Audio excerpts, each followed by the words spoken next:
Now that our boy Desmond has settled into his new life in Los Santos, I think it's about time we start to make some cold hard cash. Now there are many ways to make money in GTA Online, but what a better way than to start up a weed farm so we can sell the devil's lettuce to the citizens of Los Santos. Now to obtain our desired marijuana plantation, we first need to purchase a motorcycle clubhouse. I do have the criminal enterprise starter pack, so I do have the option to buy a clubhouse for free, but Desmond doesn't take handouts. I want to show all of you how to achieve greatness in this city without getting anything handed to you. So instead we're going to be purchasing the Sandy Shores Clubhouse for $210,000. At the moment we only have $188,000 to our name, so we're going to have to make a bit of cash to start off with. Luckily for me, I have received an email detailing me on the location of a lost treasure within Los Santos. Now I've heard by completing the mission associated with this treasure, we will be rewarded for $250,000. So what are we waiting for? Let's go! The first clue was a picture of a broken bridge, and due to my incredible GTA knowledge, I knew this was at the golf course. However, I didn't know exactly where it was, so I attempted to jump over the bridge with my car to get to the other side, and ended up drowning my vehicle, so that was great. Anyways, I ended up finding the note, and it read, "Treasure tore our family apart. It ain't here no more. I moved it. You fuckers will never find it." Now, ironically, I'll probably find it within 20 minutes, but first I have to go discover 3 clues, which were all located in the northern area of the map. I decided that since my car was recently drowned, by myself, it was time for me to invest in a new vehicle.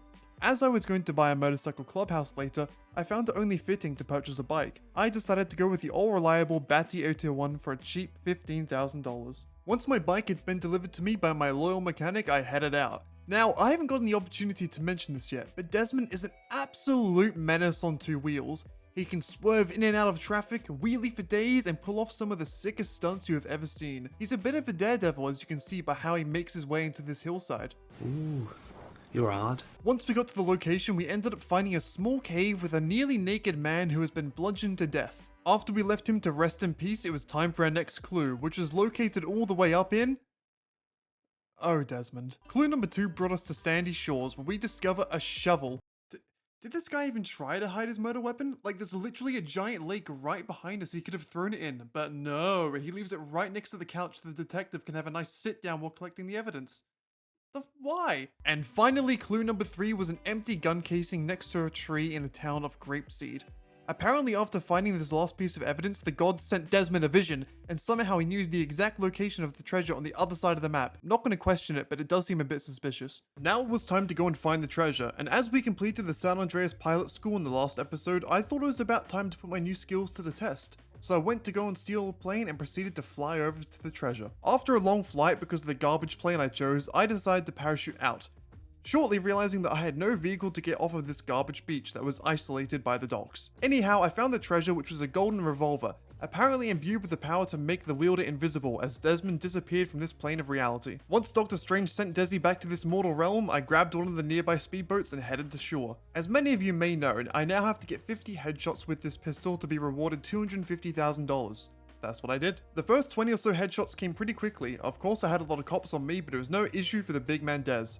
But then out of nowhere, I see a giant submarine flying in the sky. You only see this stuff on PC. What the actual fuck? It was clear to me that there was a modder in my lobby, and my thoughts were confirmed when a lad in a pink armored vehicle began to ram into me continuously for the next 5 minutes. Of course, this was no ordinary car. It had seemingly super speed, which made for a very interesting experience along the highway. The modder even seemed to make my car as fast as the Flash. I'm fast as fuck, boy. Although most of the wheels were shot off, so I don't know how useful it was in the end. This absolute mess continued for a good while, and even though it was chaotic as all hell, I did manage to get the challenge done and $250,000 was deposited into my bank account. Now that we had the funds, it was time to go ahead and purchase the clubhouse, so I made my way up to Sandy Shores in my stolen police vehicle trying to evade the cops along the way. It did take quite a while, but once I was no longer being chased, I pulled out my phone, bought our new property. I didn't choose any upgrades because that would cost extra and that's stupid. Named it Des's Deviants and confirmed my new business. Making my way over, I walked through the front door and the game proceeded to load for an eternity. Or the new missile launchers on the Vatican's latest gyrocopter. I know what's really going on.